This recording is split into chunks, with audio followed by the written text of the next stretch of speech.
Olá, tudo bem com você? É um prazer estar de volta. Eu sou o professor Edivaldo Oliveira e esse é o canal Palavras Vivas, onde nós vamos estudar aqui, daqui a pouco, fazer um resumo aqui da lição da Escola Sabatina, desse novo trimestre, que vai de abril, maio e junho, né, deste ano de 2021. É um prazer estar aqui com você, que o bom Deus te abençoe, guarde você, a sua família e continue te protegendo e livrando de todo o mal. Antes de nós começarmos, eu gostaria de fazer um convite muito especial para você se inscrever no nosso canal, para você compartilhar esses nossos vídeos, né? E dar aí o seu like, seu joinha, vai ser muito importante. Você também pode fazer seus comentários para nos ajudar também, vai ser muito importante. E neste momento eu quero pedir a unção do nosso bom Deus, o Espírito Santo, para que nos ilumine, nos dê discernimento, que a palavra seja usada para a honra e glória do Senhor, o nosso Deus, o Todo-Poderoso, e que nós possamos ser condutos da Tua verdade. Que o Senhor Deus abençoe cada um de nós, abrindo o nosso entendimento para o estudo da Sua palavra, em nome do Senhor Jesus. Amém. Muito bem, eu já quero começar aqui já a parte nossa da nossa lição, fazendo para você, né, para vocês, algumas perguntas que eu acho muito relevantes para nós darmos então prosseguimento ao estudo desta lição. O que significa a aliança? Quais elementos a compõem? Que aliança Deus fez com Noé? E que esperança podia ser encontrada na aliança com Abraão? Qual é a função da fé e das obras na aliança? Seria a aliança apenas um acordo ou ela tem aspectos relacionais? Qual é a essência da nova aliança? Na semana passada, mencionamos a queda da humanidade que ocorreu devido ao pecado de nossos primeiros pais. A lição desta semana é um resumo de todo o trimestre. Começaremos nosso estudo com a aliança que Deus fez com Noé, para poupá-lo da destruição, bem como a sua família. Então, falaremos da aliança com Abraão, uma aliança rica e repleta de promessas, a todos nós também. Depois, passaremos à aliança no Sinai e a importância do que foi proclamado ali. E, finalmente, estudaremos a nova aliança, para a qual as outras alianças apontavam. A palavra hebraica traduzida como aliança, que aparece cerca de 287 vezes no Antigo Testamento, é Berit. Ela também pode ser traduzida como testamento ou último desejo. Sua origem não é clara, mas passou a significar aquilo que unia duas partes. No entanto, ela era usada para designar muitos tipos diferentes de vínculo, tanto entre os homens quanto entre o homem e Deus. E era usada em rito religioso, em que a aliança era entre Deus e o homem. O uso religioso era realmente uma metáfora com base no uso comum, mas com uma conotação ou uma significação mais profunda. A exemplo do casamento, a aliança bíblica define um relacionamento e um acordo. Como acordo, a aliança contém estes elementos fundamentais. O primeiro elemento é: Deus confirmou as promessas da aliança com um juramento. Você pode confirmar em Gálatas 3,16, em Hebreus 6, 13 e 17. O segundo elemento é a obrigação da aliança era a obediência à vontade de Deus expressa nos 10 mandamentos. Você pode conferir em Deuteronômio 4, verso 13. E o terceiro elemento, Cristo e o plano da salvação eram o meio pelo qual a obrigação da aliança de Deus foi finalmente cumprida. Isaías 42, 1 e 6. Por meio dos símbolos e ritos do sistema sacrificial, os patriarcas e o povo de Israel aprenderam a exercer fé no Redentor vindouro. Pelos seus ritos, o penitente podia encontrar perdão para o pecado e libertar-se da culpa. As bênçãos da aliança podiam, portanto, ser mantidas e o crescimento espiritual, a restauração da imagem de Deus na vida poderia, desse modo, continuar, mesmo quando a humanidade deixasse de cumprir sua parte no acordo. Gênesis 6, verso 18, vou parafrasear para você aqui, é mais ou menos assim: com você estabelecerei a minha aliança e você entrará na arca, você e os seus filhos, a sua mulher e as mulheres dos seus filhos. É nesse verso que a palavra aliança aparece pela primeira vez na Bíblia, e nesse contexto, na destruição através do dilúvio, Deus não estava abandonando o mundo que ele havia criado. A aliança que ele havia estabelecido após a queda continuou a propor. Como o Deus que cumpria a aliança, o Senhor prometeu proteger os familiares do patriarca que estivessem dispostos a viver em um relacionamento de compromisso com ele que resultasse em obediência. A aliança com Noé foi unilateral. Deus declarou a Noé que haveria um dilúvio e que o mundo seria destruído. Porém, fez um acordo com ele, na qual prometia salvar Noé e a sua família. Ou seja, nesta aliança, o acordo era entre ambas as partes. Deus faria a parte dele e Noé também precisava fazer a parte dele. Se Deus não mantivesse sua parte da promessa, então não importava o que Noé fizesse, ele seria exterminado com o restante do mundo. Deus disse que faria uma aliança com Noé. A própria palavra sugere uma intenção de honrar o que se diz que seria feito. Não era uma declaração incerta. Alguns defendem que o dilúvio de Noé não foi mundial, mas local. Nesse caso, no contexto de que Deus prometeu em Gênesis 9,15, e você pode ver também em Isaías 54, verso 9, toda vez que outro dilúvio local acontece, e aparece que acontece todo o tempo, você já ouviu falar muitas inundações, né, que inundam praticamente tudo, em todo o tempo.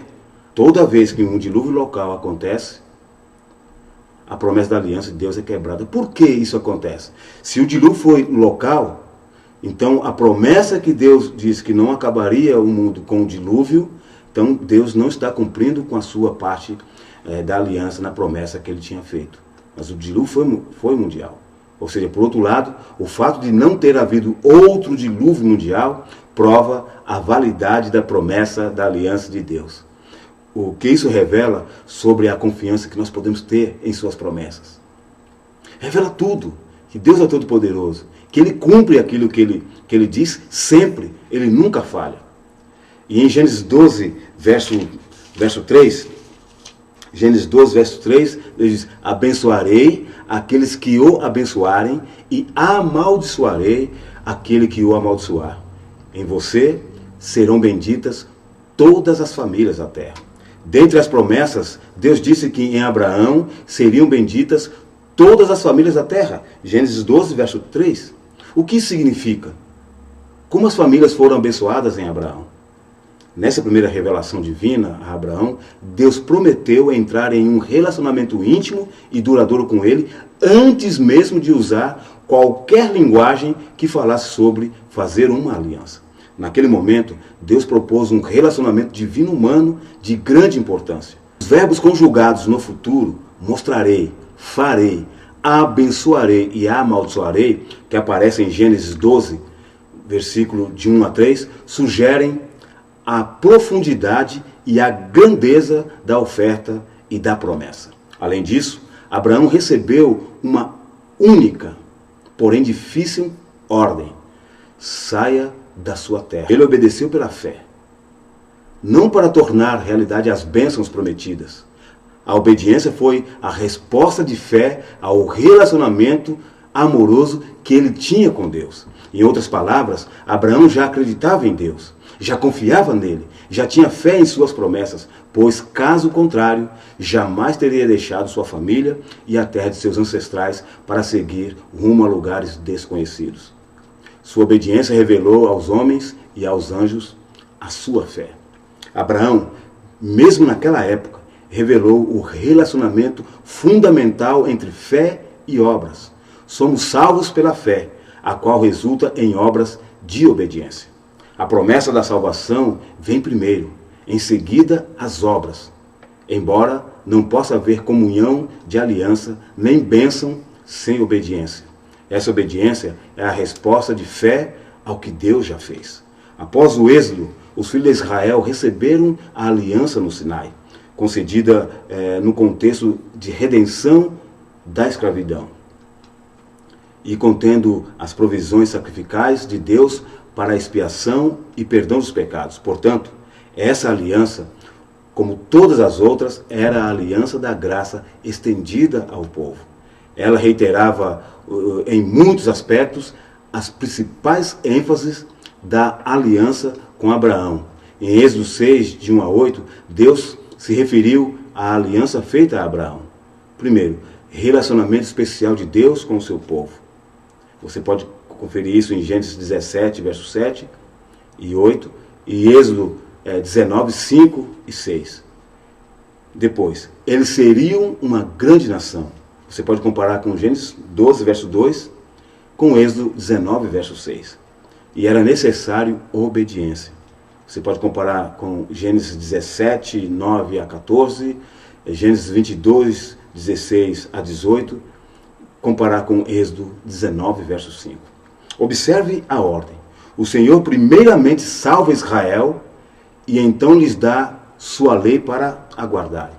A mesma ordem se dá no caso do Evangelho. Cristo primeiramente nos salva do pecado. Você pode ver em São João 1, 29, 1 Coríntios 15, verso 13, Gálatas 1, verso 4, e então vive sua lei dentro de nós. Gálatas 2, 20, Romanos 4, 25, Romanos 8, de 1 a 3 e 1 Pedro 2, 24. Quando eu falo aqui com respeito que Deus primeiramente salva Israel e então lhes dá a sua lei para guardarem, não está simbolizando que a lei de Deus começou a partir dali a ser algo que Deus estava colocando para o povo de Israel. Aí eu estou dizendo em relação à lei escrita em tábuas de pedra. Porque a lei de Deus, se você for pegar antes do Sinai, você vai ver que os patriarcas sempre cumpriram as ordens e a lei de Deus. Você sempre vai ver isso claramente. Né? Ou seja, esse momento dessa aliança foi Deus que fez com a lei visível em tábuas de pedra, né? Para o ser humano. A primeira vez que o Antigo Testamento menciona o que se chama de nova aliança é na passagem de Jeremias 31, do verso 31 ao 33. E ela foi registrada no contexto do retorno dos israelitas do exílio e fala sobre as bênçãos que eles receberam de Deus.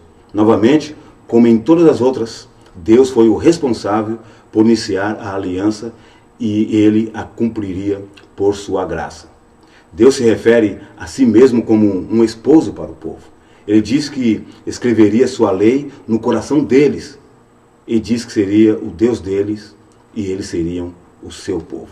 Portanto, como antes, a aliança não era apenas um acordo legalmente obrigatório, como nos tribunais de hoje, mas tratava de algo mais. Em Jeremias 31 a 34, vemos os elementos da graça e da obediência como nas alianças anteriores. Deus perdoaria os pecados do povo, entraria em um relacionamento com ele e lhe concederia sua graça. Como resultado, o povo simplesmente o obedeceria, não de maneira mecânica, nem por hábito, mas puramente porque o conhecia, porque o amava e porque desejava servir. Essa é a essência do relacionamento, da aliança que o Senhor buscava com o seu povo e que ele busca conosco também hoje. O jugo que liga o serviço é a lei de Deus. A grande lei de amor revelada no Éden, proclamada no Sinai e na nova aliança. E a escrita no coração é o que liga o obreiro humano à vontade de Deus. Se fôssemos entregues às nossas próprias tendências para ir exatamente onde nos levasse nossa vontade, cairíamos nas fileiras de Satanás e nos tornaríamos possuidores de seus atributos. Portanto, Deus nos restringe à sua vontade, que é uma vontade elevada, digna e enobrecedora. Deseja que empreendamos de forma paciente e sábia os deveres do serviço. Esse jugo do serviço foi levado pelo próprio Cristo na humanidade. Ele declarou: agrada-me fazer a tua vontade, ó Deus meu. A tua lei está dentro do meu coração. Salmos 40, verso 8. O pecado rompeu o relacionamento do Criador com a família humana. Então Deus buscou restabelecer esse vínculo amoroso por meio de uma aliança. Essa aliança significa tanto um relacionamento de compromisso entre Deus e nós, como um laço matrimonial, quanto um acordo para nos salvar e nos trazer a harmonia com o Criador. Deus, motivado por seu grande amor por nós, é o iniciador do relacionamento de aliança. Mediante promessas e atos graciosos, Ele nos convida a entrar em união com Ele. Deus hoje espera que nós cumpramos a nossa parte da aliança, porque Ele tem cumprido a sua parte em todas as épocas, desde o Éden. Deus tem cumprido fielmente a sua parte.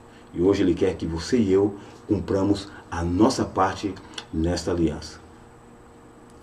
O apelo que eu faço a você que está aí me assistindo, está me ouvindo neste momento, é que você procure cumprir a parte que corresponde a você. Que nós, como seres humanos, possamos cumprir a nossa parte. Pedir ao Espírito Santo que nos dê forças para cumprir aquilo que Deus quer de cada um de nós. Que o bom Deus te abençoe, que Ele te guarde, que Ele proteja a sua vida e que Ele esteja sempre com você. Que nós possamos continuar firmes nessa aliança que vai nos levar para a vida eterna. Que Deus te abençoe, que Deus te guarde, fique na paz, fique com Deus. E até o nosso próximo encontro, se Deus quiser.